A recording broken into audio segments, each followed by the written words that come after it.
When losing yourself is actually the beginning of finding yourself, you're disappearing. Piece by piece, the person you thought you were is fading away. The confidence you once had, the certainty about your path, the version of yourself that knew how to navigate the world.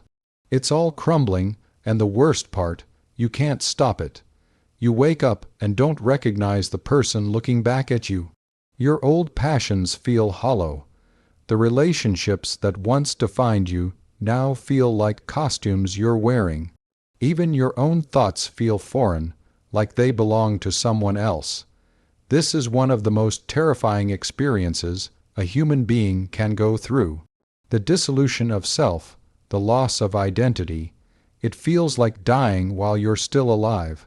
But what if I told you that this isn't the end of your story? What if this terrifying unraveling is actually the beginning of the most profound journey you'll ever take? What if losing yourself is the only way to find who you really are?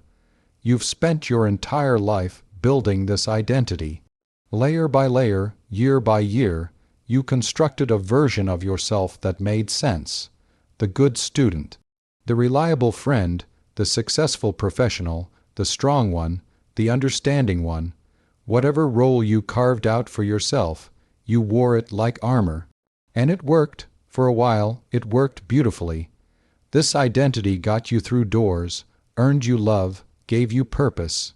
You knew who you were, and that knowing felt safe. It felt real, but now something shifted. Maybe it happened suddenly, triggered by a crisis, a loss, a moment that shattered everything. Or maybe it's been gradual, a slow erosion you've been trying to ignore. Either way, you can't deny it anymore. The foundation is cracking. You find yourself questioning everything. The career you worked so hard for suddenly feels meaningless. The beliefs you held with such certainty now seem borrowed, like someone else's thoughts living in your head. You look at your life from the outside and feel nothing, no connection, no recognition, just a strange, unsettling emptiness. And the questions come flooding in. Who am I without this job? Who am I without this relationship? Without these achievements, these roles, these carefully maintained appearances? Who am I? The silence that follows those questions is deafening. You try to hold on. You grasp at the fragments of your old self, trying desperately to piece them back together. You force yourself to care about things that once mattered. You perform the routines that used to give you structure. But it all feels hollow now, like going through the motions of a play you no longer believe in. Your friends might not understand. They still see you as the person you were. And that makes it worse, doesn't it? Because you have to pretend. You have to wear the mask a little longer, smile a little wider, convince everyone, including yourself, that you're fine. But you're not fine. You're fragmenting. And the most frightening part is that you don't know what's on the other side of this dissolution. What you're experiencing has a name in Jungian psychology. It's called ego death. And before you panic at that term, let me be clear. This is not the death of you. This is the death of who you thought you were. And there's a profound difference. You see, Carl Jung understood something that most people spend their entire lives avoiding.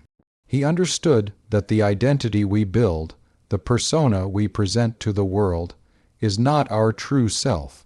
It's a construction, a necessary construction, yes, but a construction nonetheless. From the moment you were born, you began the process of becoming someone. Your family had expectations, society had rules, your peers had standards, and in order to survive, in order to belong, in order to be loved, you learned to shape yourself accordingly. You learned which parts of yourself were acceptable and which needed to be hidden. You discovered which behaviors earned praise and which brought shame. Slowly, unconsciously, you built an ego, a conscious identity that could navigate the world successfully. This is what Jung called the persona. It's the mask we wear, the role we play. And there's nothing inherently wrong with having a persona. We all need one. The problem arises when we believe the mask is our face, when we mistake the role for our reality. For years, maybe decades, your ego served you. It gave you direction, purpose, a sense of who you were. But here's what Jung discovered. The ego is not meant to be permanent.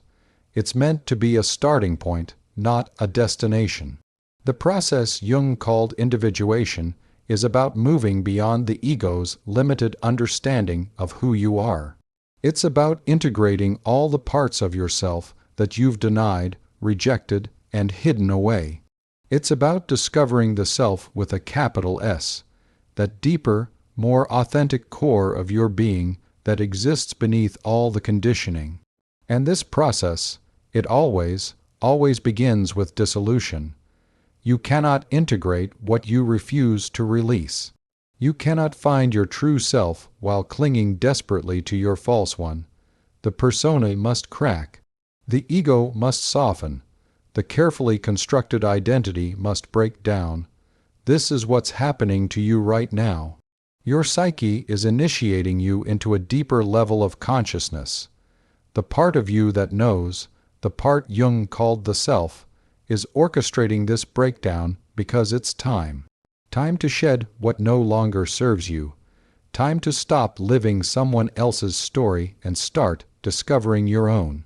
But why does it have to feel so terrifying? Why can't transformation be gentle, easy, comfortable?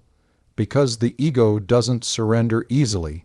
Your constructed identity has spent years convincing you that it is you, that without it, you don't exist.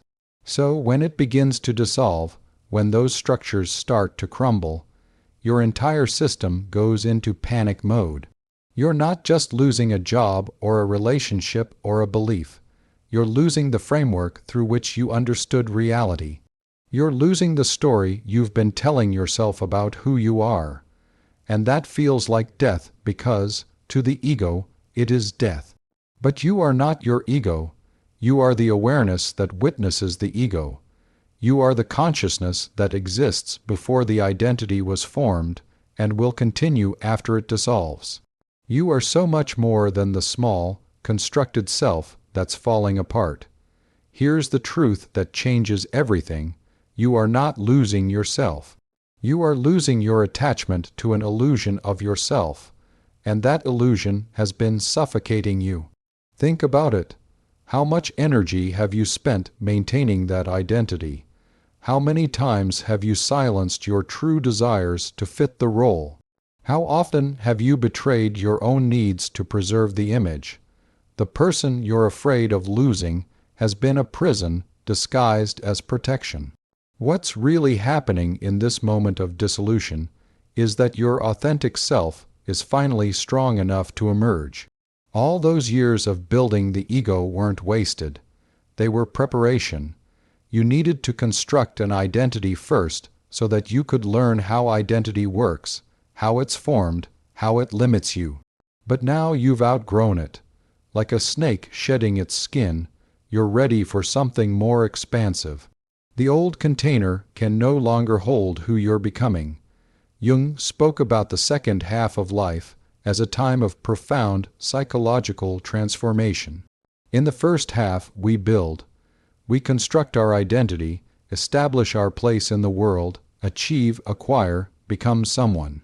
But if we're fortunate, if we're paying attention, the second half becomes about deconstruction and discovery. This isn't about age, necessarily. Some people experience this shift at 25, others at 55. It's not about the years you've lived, but about the moment when your psyche decides it's time to go deeper. And that moment often looks like crisis. It looks like everything falling apart. It looks like depression, anxiety, existential dread. But beneath the surface, something sacred is happening. Your shadow, all those parts of yourself you rejected and denied, is demanding integration. Your unlived life is rising up to claim its rightful place. The authentic self that you buried beneath layers of conditioning is breaking through the soil. This is why you feel so disoriented. You're meeting parts of yourself you've never acknowledged. You're experiencing emotions you've spent years suppressing. You're hearing thoughts and desires that contradict everything your ego believes about who you are. The person emerging isn't a stranger, it's you, the real you. The you that existed before the world told you who to be. In many spiritual traditions, this experience is called the dark night of the soul. In shamanic cultures, it's recognized as the dismemberment that precedes transformation. In psychology, it's understood as the necessary chaos that allows for reorganization at a higher level of complexity. Every great spiritual teacher, every mystic, every individual who has touched genuine authenticity has passed through this crucible. They've all experienced the terror of losing themselves, and on the other side, they discovered something far more real, far more alive, than the identity they surrendered. You're in sacred territory right now. This isn't failure. This isn't breakdown. This is break, through disguised as devastation. So, what do you do with this? How do you navigate this space between who you were and who you're becoming? First, you stop fighting it. You stop trying to resurrect the old version of yourself. That person served you beautifully, but their time has passed. Honor them, thank them, and let them go.